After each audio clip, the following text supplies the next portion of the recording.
आपण बघू शकता नाशिकमध्ये गेल्या 2 दिवसापासून बीजेपीत जे प्रवेश झाला त्या संदर्भात अनेक कार्यकर्ते जे आहे पदाधिकारी आहे जे पूर्वीपासून बीजेपीचं काम करत आहे, भाजपसोबत काम करत आहे, भाजपची एकनिष्ठ सेवा करत असताना आज त्या कार्यकर्त्यांवरती कुठेतरी अन्याय बघावयास मिळत आहे आणि हा जो अन्याय होत आहे या अन्यायाच्या विरुद्ध आवाज उठवला पाहिजे। त्या दिवशी देखील या ठिकाणी कार्यकर्त्यांनी मोठ्या प्रमाणात आवाज उठवला, परंतु काहीसा त्यांचा आवाज दाबण्याचा देखील या ठिकाणी प्रयत्न झाला। त्यानंतर आज कार्यकर्त्यांनी बीजेपी कार्यालय येथे बैठक पार पडली। या बैठकीसंदर्भात काय चर्चा झाली आपण कार्यकर्त्यांशी चर्चा करणार आहोत। इच्छुक उमेदवार आपल्या सोबत आहे, इच्छुक कार्यकर्ते आपल्या सोबत आहे, आपण त्यांची चर्चा करणार आहोत। नमस्कार, काय सांगाल, काय नाव तुमचं?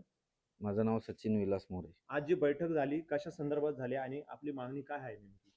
आज जुने नाशिक मंडळातील प्रभाग क्रमांक 13च्या संदर्भात भाजप कार्यालय या ठिकाणी बैठक पार पडली.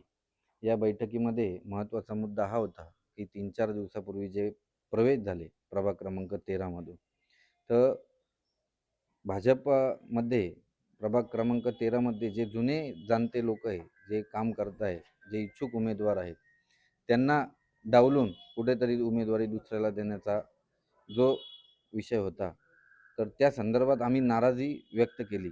आमचे शहराचे अध्यक्ष सुनीलजी केदार साहेब यांच्यापुढं आम्ही असल पदाधिकारी आहेत, जुन्या नाशिक मंडळाचे कार्यकर्ते आहेत आणि काही स्थानिक लोक होते का, यांनी सगळ्यांनी त्यांच्या व्यथा मांडल्या आणि का जो म्हणजे त्यांना उमेदवारी दिल्यानंतर यांच्यावर अन्याय होऊ नये किंवा जे इच्छुक उमेदवार आत्ता काम करत आहे, जे पदाधिकारी जुन्या जाणत्या लोकांपासून काम करत आहे, ज्यांनी भाजपाची धुरा प्रभाग क्रमांक 13 मध्ये पहिल्यापासून लावून ठेवली, त्यांच्यावर अन्याय होऊ नये ही आमची एक व्यथा जी होती ती आम्ही त्या दिवशी ते प्रदेशाध्यक्षां तुमच्या पक्षाचे मंत्री आहे गिरीश महाजन, त्यांनी सांगितलं का आम्ही कार्यकर्त्यांवरती अन्याय होऊन देणार नाही, आम्ही निवडणुकीला आता प्रवेश करणाऱ्यांना तिकीट देऊ, याचा असा काही विचार आमचा नाही, आम्ही कार्यकर्त्यांवर अन्याय होऊन देणार नाही। नाही, निश्चितच त्यांनी जे सांगितलं ते अगदी बरोबर सांगितलं.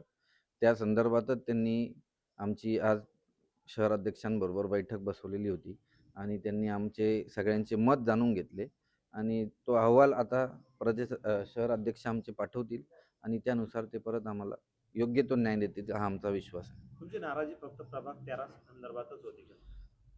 आता प्रभाग क्रमांक 13 मी जुने नाशिक मंडळाचा अध्यक्ष आहे. त्यामध्ये माझ्याकडं 3 प्रभाग येतात. त्या प्रभागामध्ये जे जे प्रवेश झालेले किंवा तिथं जे आमचे चांगले कार्यकर्ते जे काम करत आहे आणि लढत आहे, त्यांच्या विरुद्ध जो अन्याय झाला त्याच्या विरोधात आम्ही बोलणार. नक्कीच। काय सांगाल एकंदरीत आज जी बैठक झाली ही नाराजी जी आहे तुमची ही प्रदेशपर्यंत पोहोचेल, काय वाटतं तुम्हाला? आमची नाराजगी एवढीच आहे की आम्ही जुने निष्ठावंत कार्यकर्ते आहोत भाजपाचे आणि आमच्यावर फक्त अन्याय होऊ नये याची पक्षाने पूर्ण दखल घ्यावी म्हणून ही आजची जी बैठक होती किंवा हे जे लोक होते आत्ता आलेले हे प्रभागातले लोक होते, म्हणजे प्रभागातले स्थानिक लोक होते, त्यांनी पण आम्हाला म्हणजे इथं सपोर्ट दर्शवलेला आहे। आमचे मंडळ अध्यक्ष होते, स्वतः शहर अध्यक्ष होते, त्यानंतर इच्छुक उमेदवार होते जे 7-8 जण होते। ते आमची प्रामाणिक फक्त एकच विनंती आहे का आमच्यावर अन्याय होऊ नये म्हणून हे जे काही ही बैठक होती किंवा हे आम्ही से लोक प्रभागातले सांगायला आले होते।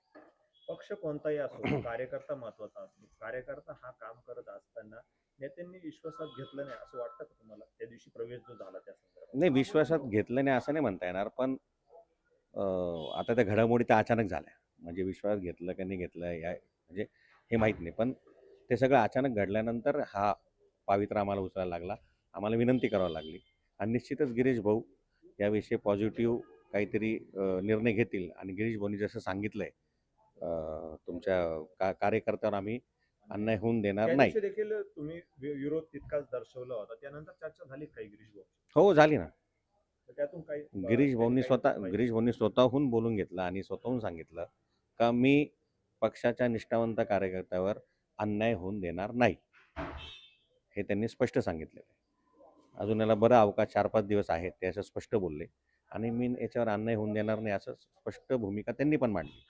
त्याच्यामुळे तुम्ही सगळे निश्चिंत राहा आणि निश्चिंत जा। या जे जे काल परवा जे प्रवेश झाले त्यानंतर संपूर्ण नाशिकमध्ये अनेक विभागातले काही निवडक चेहरे प्रवेशामध्ये होते, त्या ठिकाणी देखील कार्यकर्त्यांना तेच वाटतंय जे तुम्हाला वाटतंय. आता काय झालं ते नाही सांगता त्यांच्याशी येणार, काही पण चर्चा ते नाही झाली का सांगता येणार, पण जे काही झालं ते आमच्या प्रभागापुरता मी बोलू शकतो. तुमच्याच प्रभागात? आपण बघू शकता या ठिकाणी कार्यकर्त्यांच्या वतीने जी नाराजी आहे ती प्रदेशपर्यंत कशा पद्धतीने पोहोचवता येईल याचा प्रयत्न करण्यात आलेला आहे. बैठक घेऊन शहर अध्यक्षांच्या माध्यमातून प्रदेशापर्यंत हा संदेश पोहोचवला आहे. कॅमेरा पर्सन सुदामसह अमोल जाधव, नवराष्ट्र, नाशिक.